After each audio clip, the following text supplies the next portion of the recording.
कुछ नहीं पता, नथिंग, कुछ भी नहीं। हम सिर्फ वो रट दिए 2 अल्फाज बस, कि उसको किसी ने सिखाया ही नहीं है। उसने सीखा ही नहीं है कि हराम की क्या क्या नुकसानात है। अगर आपने कोई चीज़ समझा ली है तो आपसे बेहतरीन उस्ताद कोई नहीं है। बिस्मिल्लाहिर्रहमानिर्रहीम, अस्सलाम वालेकुम।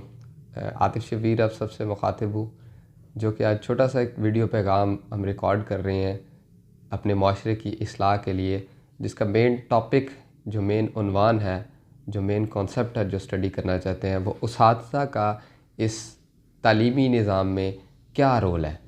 और उस्ताद में हम 3 किस्म के उस्ताद को आज डिस्कस करेंगे। सबसे पहले वालिदैन, उसके बाद आपके स्कूल टीचर्स, और तीसरा उस्ताद जो सबसे बड़ा उस्ताद है वो हमारा माशरा, सोसाइटी। तो सबसे पहले हम पेरेंट्स को डिस्कस करेंगे। आप देखिए, जितने भी बच्चे इस दुनिया में हैं जो स्कूल्स में जाते हैं या जो पैदा होते हैं, वो बड़े होके किसी न किसी ओहदे पे ज़रूर फायज़ होते हैं। ज़रूरी नहीं कि वो लोग या वो बच्चे कोई जज बने, कोई वकील बने, कोई डॉक्टर बने, या कोई भी सोसाइटी में एक बहुत बड़े ओहदे पे फायज़ हो, ये ज़रूरी नहीं है। उनमें से बहुत सारे बच्चे हैं जो मज़दूर बनते हैं, बहुत सारे बच्चे हैं जो मिस्त्री बनते हैं, बहुत सारे बच्चे मोची गोलगप्पे लगाते हैं, और सो ऑन मुख्तलिफ बहुत सारी चीज़ें जो हैं वो बच्चे इस दुनिया में करते हैं, क्योंकि वो तो अपना अपना ज़र्फ़ है और अपनी अपनी अल्लाह ताला ने जिस तरह रोज़ी का, रिज़्क़ का अमल जिस तरह लिखा है, वो उसी की बुनियाद पे वो काम करते हैं। लेकिन सबसे मेन चीज़ है उनकी तरबियत। तो क्या हमारा माशरा जिस तरह जाहिल है, तो क्या हम इसी तरह जाहिल रहेंगे, या हमारे में कोई बदलाव आ सकता है, या हमारे माशरे में कोई बदलाव आ सकता है? इस पर हम आज बात करेंगे। तो सबसे पहले हम वालिदैन से स्टार्ट करते हैं कि हमारे सबसे पहले उस्ताद जो हैं, वो अल्लाह ताला ने भी जो है वो बयान किया है कि सबसे पहले जो माँ की है वही हमें सिखाने वाली गोद है। सबसे पहले जो उस्ताद है वो वालिदैन है। तो आज कोई भी जो इंसान है जो स्कूल बेशक नहीं गया, जो स्कूल्स में नहीं जाता, जो तालीम हासिल करने नहीं गया, लेकिन उसके अल्हम्दुलिल्लाह वालिदैन ज़रूर होते हैं। ठीक है, अल्लाह सभी के वालिदैन को ज़िंदगी तंदुरुस्ती दे। तो वालिदैन ज़रूर होते हैं उसके। तो ये वालिदैन का जो है वो वालिदैन की ज़िम्मेदारी है कि उनको बेहतरीन से बेहतरीन तरबियत दें। अब कैसे? मैं आज एक वाक़या कोट करूँगा जो कि चंद दिन पहले सियालकोट में पेश आया, जिसमें जाहलियत की हद जो है वो नज़र आती है कि कितना हमारा माशरा किस हद तक हम जाहिल हैं।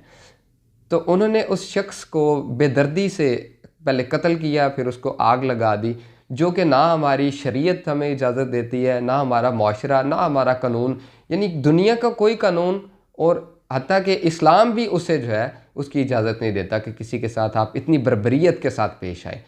तो ये जाहलियत हम में कैसे दूर होगी? क्या उन इंसानों में कोई बंदा स्कूल नहीं गया होगा? क्या जो शख्स थे वो उनमें कोई जो है उनके वालिदैन नहीं थे? क्या वो कोई माशरे में नहीं थे रहते? इसी माशरे के लोग थे, इसी माशरे के स्कूल्स में पढ़े हुए थे। अगर स्कूल्स में नहीं भी गए, लेकिन फिर भी उनके पेरेंट्स जो थे, उनके जो वालिदैन थे, उन्होंने कोई ना कोई तरबियत उनकी की होगी। तो इसी चीज़ को हम आज फोकस रखते हुए मज़ीद डिटेल में आपसे बात करेंगे इंशाल्लाह कि पेरेंट्स का किरदार क्या हो सकता है। हम अपने बच्चों को सबसे पहले झूठ पे लगाते हैं। वालिदैन अपने बच्चों को झूठ पे लगाते हैं। कैसे लगाते हैं? घर में बैठ के हम एक दूसरे की चुगलियाँ करते हैं, उनको सिखाते हैं। फिर बाहर फॉर एग्ज़ाम्पल कोई आ गया, गेट पे आ गया, वालिद साहब कहते हैं जाओ बेटा कह दो कि अब्बू घर नहीं है, तो झूठ। ठीक है, हम वहाँ से हम बच्चे का झूठ स्टार्ट करते हैं। जो काम हम करते हैं, एक बहुत अच्छे जो है मोटिवेशनल स्पीकर है, उन्होंने कहा था कि जैसे ही आपके घर बच्चा पैदा होता है, समझ लें आपके घर एक कैमरा आ गया, एक वीडियो कैमरा रिकॉर्डर जो है वो आ गया, जो आपकी हर चीज़ को जो है वो कैप्चर करता है। तो पेरेंट्स के लिए, जो पेरेंट्स चाहते हैं ना कि बच्चा हमारा ऐसा हो, वो खुद ऐसा बनेंगे तो ऑटोमेटिकली बच्चा वैसा होगा। मैं आपको छोटी सी एक एग्जांपल देता हूँ। बच्चे ने पहली दफ़ा गाली सुनी, फॉर एग्जांपल कमीना, एक गाली, छोटी सी हम गाली समझते हैं कमीना। तो पहले दिन जब उसने वर्ड सुना, उसको नहीं आइडिया कि ये कमीना व्हाट इज़ दिस। ठीक है, ये कमीना क्या है। ठीक है, वो आपके रिएक्शन को देखेगा, क्योंकि आपने कमीना कब मुंह से वर्ड जो है वो प्रोनाउंस किया, जब आप गुस्से में थे। तो उसने उस चीज़ को कैप्चर करना है कि गुस्से में ऐसे वर्ड्स बोलते हैं, मामा ऐसे वर्ड्स बोलती हैं, पापा ऐसे वर्ड्स बोलते हैं, अम्मी ऐसे वर्ड बोलती है, बाबा ऐसे वर्ड बोलते हैं। तो उसने उसको आपके जो जेस्चर्स हैं उसको कैप्चर किया कि आपने गुस्से में ये वर्ड कहा, तो उसे पता चल जाएगा। और जब वो वर्ड ये बोलेगा तो आपको भी गुस्सा आएगा, किसने ये बोला है, या उसको गुस्सा आया होगा फिर वो बोलेगा, तो उसको आइडिया हो जाएगा ये गुस्से में कहने वाली चीज़ है, और वो उसको अपनी आदत बना लेगा। तो फिर हम कहते हैं हमारा बच्चा गालियाँ देता है। तो यही चीज़ें हैं जो बच्चा परसीव करता है, और फिर आगे जाके आहिस्ता आहिस्ता आहिस्ता वो जैसे जैसे आपकी ज़िंदगियों को जो है वो पढ़ता है 3 4 5 साल में स्कूल जाने से पहले, वही चीज़ें उसके जहन में होती हैं, वही चीज़ें उसको परसीव करती हैं, और वही चीज़ें वो दिमाग में लेता है और उसको आगे लेके चलता है। तो आप देखें, हम बच्चे को अल्लाह का नाम तो बता देते हैं, कि बच्चे को बता देते हैं हमें किसने पैदा किया, स्कूल में भी हम बता देते हैं हमें किसने पैदा किया, अब आपको जी अल्लाह ताला ने पैदा किया। And one thing that we miss, कि हम उसको सिर्फ अल्लाह का नाम बताते हैं, कभी भी हमने रब से इंट्रोड्यूस नहीं करवाया अपने बच्चों को। तो हम कैसे मान लें कि वो हराम खाने से डरेगा, वो अल्लाह से डरेगा, वो चुगली करने से डरेगा, वो झूठ बोलने से डरेगा, जब उसको यही नहीं पता कि अल्लाह है क्या, अल्लाह है कौन। उसको बस ये रटा हुआ है सिर्फ उसकी मेमोरी में कि हमें किसने पैदा किया, अल्लाह ने। वो तो आप किसी भी चीज़ का नाम बता देंगे ना, हमें किसने पैदा किया, ये कुर्सी ने, तो वो याद कर लेगा हमें कुर्सी ने पैदा किया। ठीक है, जब भी पूछेंगे हमें किसने पैदा किया, तो वो कह देगा हमें कुर्सी ने पैदा किया। तो वो सिर्फ आप उसको मेमोराइज़ करवा रहे हैं, आप उसको सिर्फ याद दहानी करवा रहे हैं, हम अल्लाह का इंट्रोडक्शन नहीं दे रहे कि रब कौन है, हज़ूर सल्लल्लाहु अलैहि वसल्लम कौन है, हम उनको ये नहीं बता रहे। हम सिर्फ ये बता रहे हैं कि उनको किसने पैदा किया, बस उसकी मेमोरी में डाल दिया अल्लाह ने पैदा किया। हमारे आखिरी नबी कौन है, हज़ूर सल्लल्लाहु अलैहि वसल्लम। कोई पता नहीं कि रब का तकद्दुस क्या है, हज़ूर सल्लल्लाहु अलैहि वसल्लम का तकद्दुस क्या है, वो हस्तियाँ क्या थी, उनका क्या मामला थे, क्या उनकी अहमियत है हमारी ज़िंदगी में, इस्लाम हमारे ऊपर कैसे आया, इस्लाम की क्या क्या शरीयात हैं, हमें कुछ नहीं पता, नथिंग, कुछ भी नहीं। हम सिर्फ वो रट दिए 2 अल्फाज बस। उसके बाद ये वालिदैन की ज़िम्मेदारी है बच्चे को रब का इंट्रोडक्शन करवाना, बच्चे की जो बुनियादी तालीम है उसको, इखलाकी तालीम जो है उसको बेहतर करना, कि बच्चा एक, जब आप बच्चे को बुलाएं तो उसको आप करके बुलाएं। ठीक है, हम बच्चे को अगर तुम करके बुलाएंगे तो ही विल रिप्लाई विद तुम, ही और शी विल रिप्लाई विद तुम, एंड कंफर्म है ये कि वो भी तुम ही कहेगा। जैसा हम उसको इज्जत देंगे, जो वो सुनेगा वो बोलेगा। तो दूसरे नंबर पे हमारे आते हैं उसातिज़ा। तो हमारे माशरे में तालीमी निज़ाम तो मैं खुद एक छोटे से स्कूल के साथ मुंसलिक हूँ, तो तालीमी निज़ाम को तो हम चेंज नहीं कर सकते, क्योंकि वो तो हुकूमत का काम है, जो भी रियाया है वो उसमें कुछ नहीं कर सकती, तो उसमें हम कोई चेंजेस नहीं ला सकते, वो तो हुकूमत का काम है, हम उसको चेंज नहीं कर सकते, लेकिन हम तरीक़ाकार को बदल सकते हैं। कोई भी, मैंने पहले जो बात की है कि कोई भी बच्चा है, आज छोटा है तो कल वो किसी ना किसी ओहदे पे ज़रूर फायज़ होगा। आज हमारे माशरे में सबसे ज़्यादा जो लानत है वो करप्शन और बेईमानी और झूठ, हराम खाना, ये सबसे बड़ी चीज़ें हैं, और जिसको छोटा सा समझा जाता है, कुछ भी नहीं, बल्कि हराम खाते हुए हम अब सोचते ही नहीं हैं। तो इस टाइम जो ओहदेदारान हैं, जो किसी भी ओहदे पे फायज़ हैं, बड़े ओहदे पे जो फ़ैसले कर सकते हैं, जैसे जज हो गया, कोई डीसी हो गया, एसी हो गया, या कमिश्नर हो गए, या किसी और डॉक्टर्स हो गए, बड़े डॉक्टर्स हो गए, और हुकूमत में जो लोग हैं, क्या वो स्कूल नहीं गए? क्या उन्होंने किसी टीचर से नहीं पढ़ा? मेरा आप लोगों से सवाल है। तो हमें मालूम है कि वो किसी ना किसी स्कूल में ज़रूर गए हैं, किसी ना किसी स्कूल में ज़रूर पढ़ा है, चाहे कोई मैट्रिक पास है लेकिन 10वीं तक तो स्कूल गया, 10 साल उसने पढ़े हैं, तो क्या वो किसी इदारे में नहीं गया? तो अगर आज भी वो हराम खाते हुए उसको ज़रा भी दिक्कत महसूस नहीं होती, झूठ बोलते हुए वो ज़रा भी सोचता नहीं है, किसी का हक खाते हुए ज़रा भी सोचता नहीं है, तो इसका मतलब है कि उसको किसी ने सिखाया ही नहीं है, उसने सीखा ही नहीं है कि हराम की क्या क्या नुकसानात है, शरीयत ने किस हद तक हराम को मना फरमाया है, क्या कितना बड़ा गुनाह है किसी का हक खाना। तो ज़रूरी सिर्फ नमाज़ पढ़ना ही गुनाह नहीं है, नमाज ना पढ़ना ही गुनाह नहीं है, और बहुत सारे काम हैं दुनिया में, और बहुत सारे काम हैं जो नमाज ना पढ़ने से भी बड़े बड़े गुनाह हैं। ठीक है, हज़ूर सल्लल्लाहु अलैहि वसल्लम ने फरमाया 2 सबसे बड़े गुनाहों के बारे में आपको बताऊं, तो सहाबा कराम ने फरमाया जी या रसूलल्लाह, इरशाद फरमाया, आप सल्लल्लाहु अलैहि वसल्लम फरमाया सबसे पहले शिर्क और दूसरा वालिदैन की नाफरमानी। सबसे बड़े, दुनिया में सबसे बड़े गुनाह 2 ये हैं। तो हम समझते हैं कि नमाज ना पढ़ के गुनाहगार होंगे, नहीं, किसी का हक खाना भी जो है वो भी गुनाह है। तो बात ये थी, मैं कह रहा था कि क्या वो किसी स्कूल में नहीं गए? क्या वो किसी इदारे में नहीं गए, क्या वो किसी मदरसे में नहीं गए? ज़रूर गए हैं। तो वहाँ पे उसातिज़ा ने क्या सिखाया उसे? उसातिज़ा ने सिर्फ सिखाया A for apple, B for ball, 1 2 3 4 अलिफ बे पे ते। इसके अलावा उसातिज़ा ने कुछ नहीं सिखाया। और ये एक बिल्कुल मेन सी बात है जो आप सब लोग जानते हैं कि हमारे माशरे में पढ़ाई जो है वो सिर्फ यही, इसी चीज़ को पढ़ाई कहा जाता है। स्कूल होमवर्क दे दें तो उसको कह दिया जाता है कि ये स्कूल अच्छा पढ़ाता है। हमारी तालीमी निज़ाम में पहले बोला जाता था तालीम व तरबियत, तालीम जहाँ पे आता था साथ तरबियत को जोड़ा जाता था। आज हमारे माशरे में सिर्फ तालीम रह चुकी है, तरबियत से बिल्कुल हाथ उठ चुका है सभी का। तो सारे स्कूल सिर्फ बहुत फोकस कर रहे हैं, एक्टिविटीज़ पे कर रहे हैं, बच्चों को बेहतरीन से बेहतरीन हम तरबियत दें, लेकिन जो इखलाकी तरबियत है उसकी तरफ कोई नहीं जा रहा। बच्चा बोलता कैसे है उसकी तरफ कोई नहीं जा रहा। बच्चा झूठ बोलता है या सच बोलता है उसकी तरफ कोई नहीं जा रहा। क्या बच्चे को ये पता है कि ये हराम है, ये हलाल है, ये गलत है, ये सही है? इसकी तरफ कोई नहीं जा रहा। बस देखते हैं बच्चा इंग्लिश बोल रहा है, वेल एंड गुड, बहुत तरबियत हो गई इस बच्चे की, बहुत अच्छा बच्चा जा रहा है। और ये ज़रूरी नहीं है। लैंग्वेज कभी भी आपको ऊपर नीचे, आपको बड़ा या छोटा नहीं करती। लैंग्वेज कोई भी हो वो लैंग्वेज है। आप चाहे पंजाबी में किसी को कोई चीज़ समझा रहे हैं, तो अगर आपने कोई चीज़ समझा ली है तो आपसे बेहतरीन उस्ताद कोई नहीं है। अगर आप इंग्लिश में समझा रहे हैं तो अगर आपने इंग्लिश में समझा ली है तो आपसे बेहतरीन उस्ताद कोई नहीं है। तो लैंग्वेज डजेंट मैटर। आपको चीज़ जो वैलिड होती है वो है आपकी तरबियत। आप जो दे रहे हैं, जिस ज़ुबान में दे रहे हैं वो मायने नहीं रखता कि इंग्लिश में को ज़्यादा समझ आएगी, उर्दू में को ज़्यादा समझ आएगी, पंजाबी में समझ नहीं आएगी। आएगी, ज़रूर समझ आएगी। तो क्या उस्ताज़ा, आज के उस्ताद से मेरी अपील है ये कि वो मेहरबानी करके जो स्कूल मालकान हैं, जो इंस्टीट्यूट्स चला रहे हैं, जो एजुकेशनल इंस्टीट्यूट्स हैं, मैं कॉलेजेस की बात नहीं कर रहा, मैं स्कूल्स की बात कर रहा हूँ, क्योंकि ये इनकलाब, ये चेंज सिर्फ छोटे लेवल पे आ सकता है जब बच्चा छोटा होता है। बड़े होके ये बच्चे में ये चीज़ें कभी भी आप दोबारा इम्प्लीमेंट नहीं कर सकते, उनमें इंसर्ट नहीं कर सकते ये चीज़ें जो उनमें ऑलरेडी हो चुकी हों।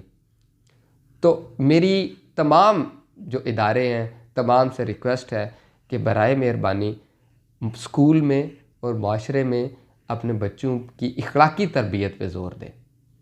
देखिए, जब वो एक अमली ज़िंदगी में आएगा बच्चा, तो क्या ABC हेल्प करेगी? घर में लड़ाई लगी हुई है तो क्या ABC उसे हेल्प करेगी? क्या उसे 1 2 हेल्प करेगी कि घर में लड़ाई है तो इससे कैसे लड़ा जाए? तो वो तो गुस्सा करेगा। तो उसको उस लड़ाई में कैसे बिहेव करना है, उसको गुस्सा लाना है कि नहीं लाना, वो अपने गुस्से पे कैसे कंट्रोल करेगा, वो अपनी ज़ुबान पे कैसे कंट्रोल करेगा, अपने मामलात कैसे बेहतर करेगा, ये चीज़ें सिर्फ उस्ताद की बताई हुई चीज़ें उधर उसके काम आएंगी।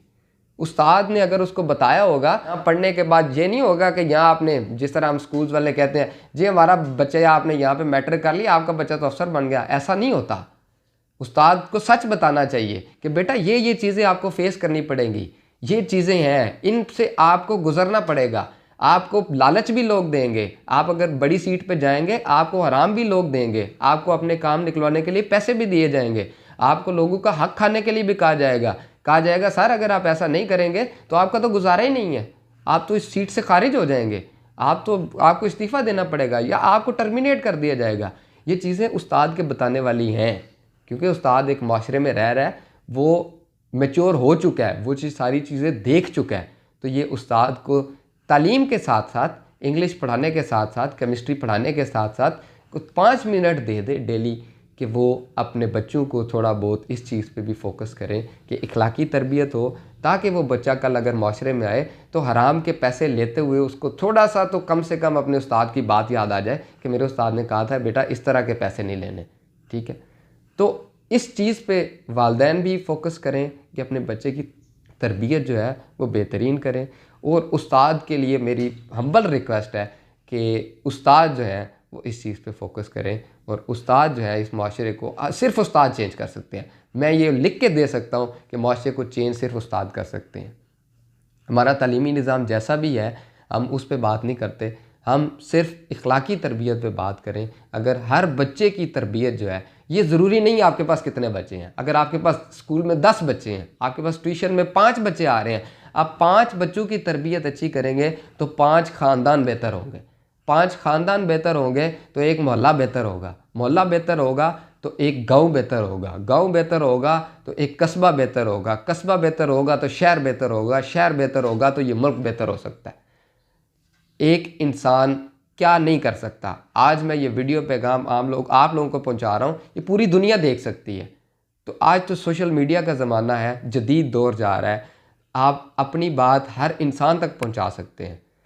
तो हमने भी स्टार्ट किया अपने स्कूल में भी, और इंशाल्लाह हम एक टीम बना रहे हैं जो कि मॉरल वैल्यूज़ पे ही उसका फोकस होगा, और हम छोटे लेवल से स्टार्ट करेंगे और इंशाल्लाह अपने घरों से पहले स्टार्ट करेंगे, फिर अपने मोहल्ले, फिर अपना गांव उसमें इंक्लूड करेंगे। इंशाल्लाह हम ये टीम्स बना रहे हैं और आहिस्ता आहिस्ता हम अपने माशरे को बेहतरी की तरफ लेके आएंगे।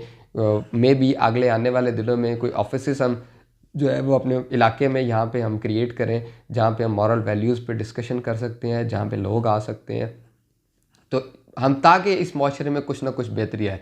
जब तक हमारी तरबियत नहीं होगी हम कुछ नहीं कर सकते। हमारे पास जितना मर्ज़ी पैसा आ जाए, जब तक हमें पता नहीं होगा कि करना क्या है, तब तक हम कुछ नहीं कर सकते। जब तक हम जाहिल हैं तब तक हम इसी तरह रेंगते रहेंगे, इसी तरह मुल्क में करप्शन रहेगी, इसी तरह हुकूमतें आती रहेंगी जाती रहेंगी, जब तक हम खुद को बेहतर नहीं करेंगे। और लास्ट में सबसे लास्ट चीज़ जो सोसाइटी हमें सिखाती है, वो उस पर हम ज़्यादा बात नहीं करेंगे। दो ही चीज़ें थी जिस पे हमने ज़्यादा बात की, पेरेंट्स एंड आपके जो स्कूल टीचर्स हैं। सोसाइटी जब इंसान मैच्योर होता है तो वो आपको सिखाती है, वो आपको सिखाती है कि इस मौके पर क्या करना है। वहाँ पे आपने फ़ैसला लेना होता है। जब तक आप मैट्रिक तक बच्चे होते हैं, आपको फ़ैसला लेने के लिए आपके वालिदैन अल्लाह ज़िंदगी दे तो वो ज़िंदा होते हैं, आपके लिए फ़ैसला ले सकते हैं। लेकिन जब आप सोसाइटी में आते हैं, मैच्योर होते हैं, तो वहाँ पे आपको खुद फ़ैसला लेना पड़ता है। तो उसके लिए आप जब भी सोसाइटी में जाते हैं तो फिर ही आपको आइडिया हो सकता है कि माशरे में क्या क्या तलखी हैं, क्या क्या परेशानियाँ, उससे कैसे फ़ेस करना है। लेकिन उससे पहले आपकी जो तरबियत आपके वालिदैन और उसातिज़ा ने की होती है, वहाँ आपके ज़रूर वो काम आती है। तो मेरी तमाम जो वालिदैन हैं उनसे दरख्वास्त है कि बराए मेहरबानी अपने बच्चों की तरबियत पे फोकस करें। ये ना कहें कि हमने बच्चों को 24 घंटे टाइम दे दिए, ठीक है, ख़ुद मोबाइल पकड़ के बैठ गए हैं, बच्चा पास बैठा हुआ है, ये टाइम देना नहीं होता। आपने कब अपने बच्चे को देखा कि मेरा बच्चे का बिहेवियर कैसा है? कोई घंटा एक सब कुछ छोड़ छाड़ के माएँ बैठे, वालदा जो वालिद हैं वो तो बेचारे बाहर होते हैं, जो वालदा है वो तो ये काम कर सकती हैं। एक घंटा जो है वो डेली का सारे काम छोड़े, देखिए आपका बच्चा क्या कर रहा है। आपका अगर 2 साल का बच्चा है वो कैसे बोल रहा है, अपने बोलने में वो क्या क्या गलतियाँ कर रहा है, किस लहजे में वो बोल रहा है, क्या वो उसमें दूसरों की इज्जत कर रहा है या कुछ वर्ड्स ऐसे बोल रहा है जो कि किसी को नागज़ीर गुजरेंगे, ठीक है। उसकी एक्टिविटीज़ क्या है, क्या उसे पसंद है, क्या उसे नहीं पसंद, तो अपने बच्चे पे फोकस करें। आज के वालिदैन बच्चे को स्कूल भेजते हैं, उसके बाद ट्यूशन भेज देते हैं और कह देते हैं हमने अपना हक अदा कर दिया। ऐसा नहीं होता। आप अपने बच्चों को टाइम दें, उनकी इखलाकी तरबियत पे फोकस करें और उनको बेहतरीन शख्स बनाएं, ताकि वो बड़ा हो के अगर किसी भी शोबे में जाता है, वो मज़दूरी भी करता है तो वो हक हलाल की कमाए, वो बेहतरीन मज़दूरी करे। वो अगर मिस्त्री बनता है तो बेहतरीन मिस्त्री बने, अगर मोची भी बनता है तो बेहतरीन मोची बने। ये ना हो कि कोई उसके पास जूता दे गया, उसको कि कल ले लेना, वादा किया जी कल का, और कल दुकान बंद करके खुद कहीं और घूम रहा हो। ऐसा ना हो, वो वादे पे पूरा उतरे, वादा खिलाफी ना करे। लेकिन उसके लिए ज़रूरी है कि आप अपने वादे पे पूरा उतरें, आप अपनी इखलाकी तरबियत ठीक करें, आप बोलें अच्छा, आप बुलाएं अच्छा, तो आपका बच्चा ऑटोमेटिकली अच्छा बोलेगा, अच्छा बुलाएगा। और दूसरे नंबर पे स्कूल टीचर्स, तो मेरी आपसे भी रिक्वेस्ट है कि बराए मेहरबानी आप अपने बच्चों पे तरबियत पे भी फोकस करें। आप तालीम तो दे रहे हैं, बहुत अच्छी तालीम दे रहे हैं, लेकिन अगर आप अपने आप को पहले बदल लें थोड़ा, बच्चों को बुलाने चलाने में, उनके साथ बिहेवियर में, तो बच्चे ऑटोमेटिकली आपके साथ फ्रैंक भी होंगे और आपके साथ जो है वो जुड़ेंगे भी और आपसे सीखेंगे भी। तो इंशाल्लाह मेरी दुआ है कि तमाम जो इंस्टीट्यूट्स हैं, तमाम जो इदारे हैं, वो इखलाकी तरबियत, मॉरल वैल्यूज़ पे जो है वो फोकस करेंगे और इंशाल्लाह हम ऐसे ही इस माशरे को बेहतर करेंगे। आने वाली वीडियोज़ में हम तरीके बताएंगे कैसे पेरेंट्स जो हैं वो अपने बच्चों के लिए बेहतरी कर सकते हैं, कैसे स्कूल टीचर्स जो हैं वो बेहतरी कर सकते हैं, और कैसे हम सोसाइटी को बेहतर कर सकते हैं। Thank you. अल्लाह हाफ़िज़।